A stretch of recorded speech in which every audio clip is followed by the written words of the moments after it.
Good evening, everyone. Professor D here. Today we have 3 items on the agenda. We're going to learn how to put random words in a document without a lot of typing. We're also going to learn how to use Format Painter and why we should use Format Painter. And we're going to put a document into 2 different columns. So let's get started. Well, the first item on our agenda is to learn how to put random words in your Word document. And by the way, I am using Word 2019. So you can use Word 2016, you can use Word 2013. It's all going to work the same exact way.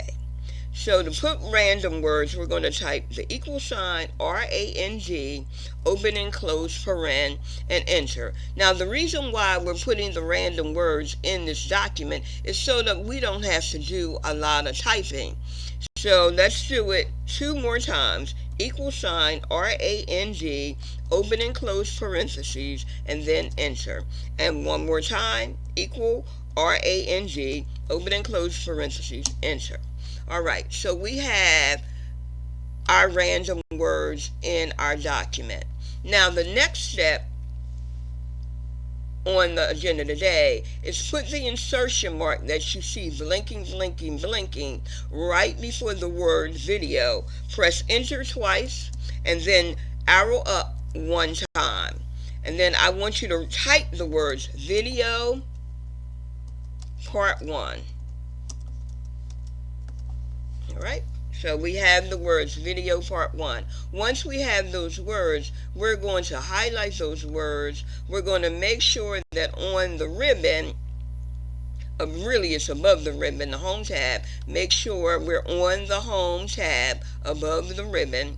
And then we want to make sure that we are selecting in the styles group heading 1.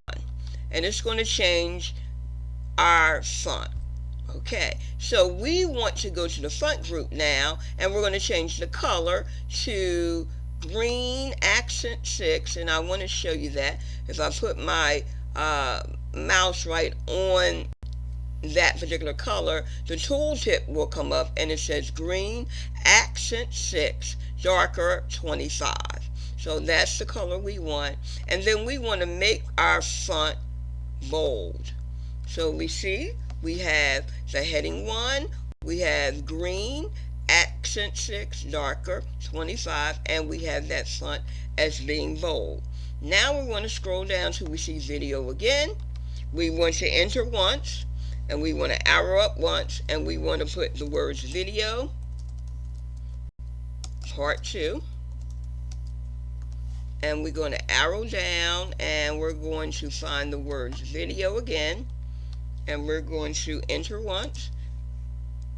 Well, in this case, I believe we're going to have to enter twice. So we're going to enter twice.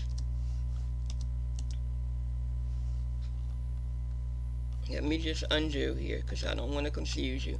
So I'm just undoing. Okay, so I'm going to enter twice. Okay.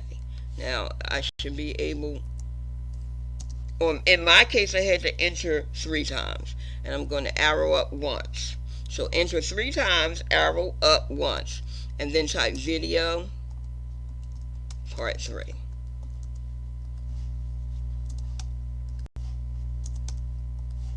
Okay, here we go. So we're going to go back up to where it says video part 1. Now what we are going to do is we're going to highlight where it says video part 1, and we're going to go over to the clipboard group.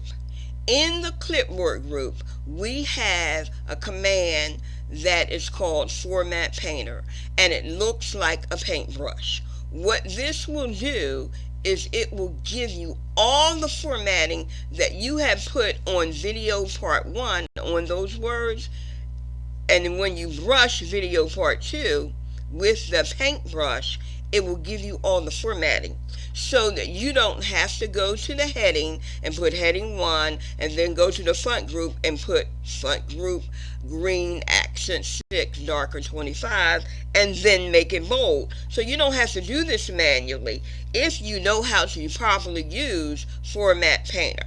So this is why we're learning Format Painter today. So with the words video part 1 highlighted, and you're going to the Clipboard Group, double click Format Painter, and I like to say pizza pizza. So that's what you're making your mouse say, pizza pizza. So it's a double click. So when you get to the words video part 2, you're going to brush over those words, and it's going to change the formatting for you automatically.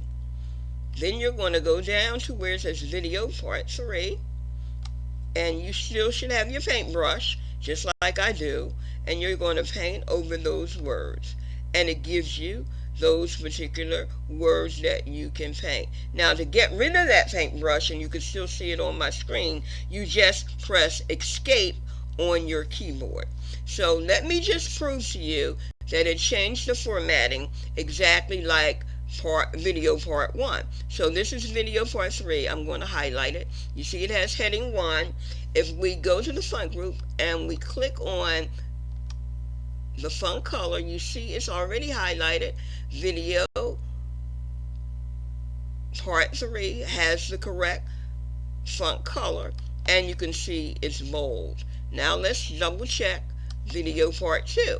Video part 2. See, it has the heading 1. You can see the color is green, and you can see that it is bold. So that is the fastest way to do or conduct or complete your formatting, is by using Format Painter. Now what we're going to do is we're going to change this document that is 2 pages, right? And it's just a document without columns. We're going to make sure that this document has 2 columns. So let's say it's a newsletter, and we want to make our newsletter 2 columns. So what we're going to do is highlight the entire document by clicking on your keyboard, Control A. All right, so the entire document is now highlighted. Now what we're going to do is we're going to lay out above the ribbon, and we're going to go to the page setup group. We're going to click on columns, and we're going to say 2. And we have 2 columns. So let me scroll down. You can see we have 2 columns. All right. I'm going to do it again. Scroll down. We have 2 columns. We still have 2 pages, but it's 2 columns. So let me show you again how to put in your page numbers. So if I double click at the top of my page, I make my mouse say pizza pizza.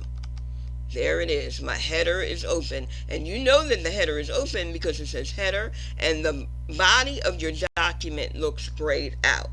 All right. So what you want to do is go to the header and footer group and say page number, and we're going to say top of page, and we're going to go to plain number 3, and it gives me the page number, and I'm double clicking to close my header, and if I scroll down, I can see I have a header. I have 2, the page number 2 in the header. So I hope that you all learned something today, and if you want me to demonstrate any software and any specific things that you want me to demonstrate, just leave that in the comments below. Don't forget to like, share, and subscribe, and I'll see you all in the next lesson. Bye-bye.